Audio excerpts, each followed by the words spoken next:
La gestion des déchets dangereux est une stratégie essentielle pour la maîtrise du risque lié aux déchets dans les établissements de soins. Et pour éviter que les établissements hospitaliers ne deviennent les lieux d'amplification du risque de transmission et de propagation des agents pathogènes, la direction de la promotion de l'hygiène et de l'assainissement de base, avec l'appui technique et financier du projet régional de renforcement des systèmes de surveillance des maladies REDICE, a organisé du 30 août au 10 septembre 2021 la formation en cascade des agents de formation sanitaire sur le contrôle des infections et la gestion des déchets associés aux soins.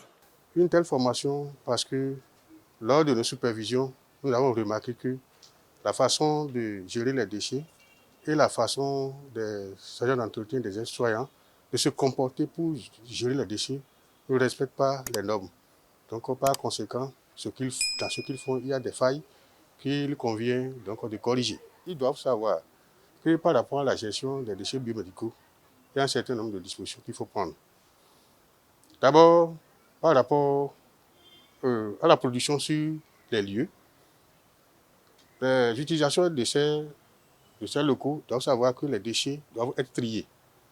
Donc, à la base, ça veut dire qu'on ne doit pas mélanger les seringues avec les déchets généraux que l'on appelle souvent les ordures ménagères, ainsi de suite, ainsi de suite. Donc, chaque type de déchet doit être contenu dans une poubelle appropriée. Donc, selon la codification, parce qu'il y a un décret qui a été pris dans ce sens, donc qui a catégorisé les déchets et qui, en même temps, a catégorisé également donc, ces conteneurs-là. Donc, c'est pour ça que nous avons estimé qu'il faut, par rapport à cette formation, revenir sur certaines notions et aussi appuyer sur un certain nombre de comportements qu'ils doivent avoir au niveau donc, de leur formation respective. Au total, environ 900 agents d'entretien et aides-soignants ainsi que leurs supérieurs hiérarchiques des 34 zones sanitaires ont été formés sur l'utilisation adéquate des équipements de protection individuelle, la gestion des déchets biomédicaux notamment, le tri, la séparation, le transport, le stockage et l'élimination des déchets et toute autre mesure d'hygiène associée aux soins. Je crois que c'est une très bonne formation qui vient à point nommé parce que notre pays traverse beaucoup d'épidémies. Et quand on sait que ces agents sont souvent la base de toute la transmission possible au niveau des soins, parce que c'est eux qui s'occupent du matériel, c'est eux qui s'occupent de la gestion des déchets, c'est eux qui s'occupent encore du bio-nettoyage. Si ces agents ne sont pas formés, non seulement ils vont être malades, ils constitueront des vecteurs de transmission pour le reste du personnel et pour le reste des usagers. Mais également, s'ils ne sont pas formés, ils vont mal gérer ces déchets qui vont infecter le personnel, qui vont infecter les malades, qui vont infecter aussi tous les usagers. Il est très important de faire la pratique là, parce que ça va renforcer davantage la capacité des aides-soignants et des agents d'entretien dans la prévention des infections. Et surtout, ça va leur permettre plutôt d'éviter les risques liés à la mauvaise gestion des déchets.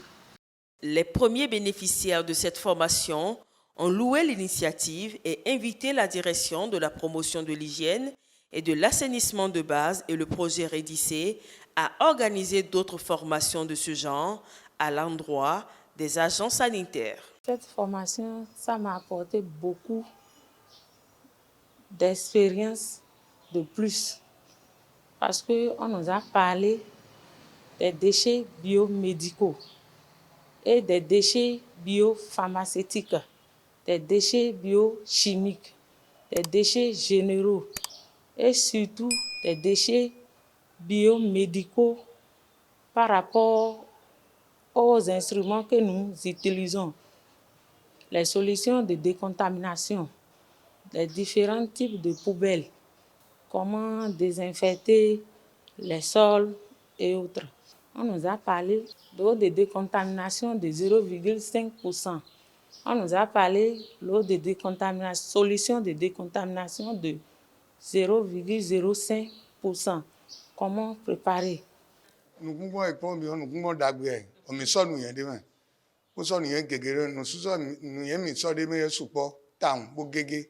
Belenda nous y a mis bon midje. Asomi ton le dio, mais la fois bon à so gandi. Bosan so so kunlea.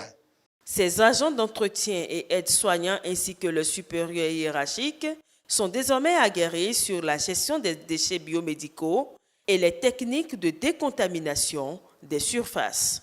Tout agent formé doit être en mesure de pouvoir bien préparer la solution de décontamination.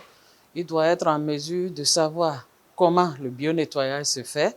Il doit être en mesure de savoir catégoriser les déchets biomédicaux. Il doit être également en mesure de savoir comment l'incinération se fait.